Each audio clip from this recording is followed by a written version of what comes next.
2015 সাল থেকে রেল ক্রসিংকে নিরাপদ করতে 196 কোটি টাকা নিছেন, তাইলে কোন কারণে মাননীয় রেলমন্ত্রী এই দায় এড়াবেন? এটা আমি প্রথমে জানতে চাই। মানে এত কোটি টাকা নিলেন, নিয়ে গেটম্যানদের নিরাপত্তা বা গেটের নিরাপত্তার জন্য এই টাকা যে কি করছেন আল্লাহ মাহবুদ জানে। আপনাদেরকে আরেকটা কথা বলতে চাই, মাননীয় রেলমন্ত্রী আর বাংলাদেশের রেলগুলো দেখলেই দেখবেন একদম পুরাতন। মাননীয় রেলমন্ত্রীর শরীরের অবস্থা আর রেলের অবস্থা প্রায় সেম, যার কারণে দুইটাই বড় কষ্ট হইতেছে চলতে।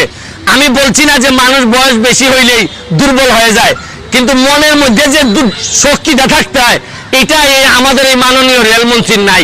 অনেক বুড়া বয়সের মানুষের মধ্যে অনেক তারুণ্য থাকে, কিন্তু এটা ওনার মধ্যে নাই। আরেকটা জিনিস হচ্ছে গিয়ে, মাননীয় প্রধানমন্ত্রী আমাদের যাদেরকে মন্ত্রী বানাইছেন এর মধ্যে অনেকেই তারা মনে করেন যে মাননীয় প্রধানমন্ত্রী মানে এটা একটা পুরস্কার দিচ্ছে।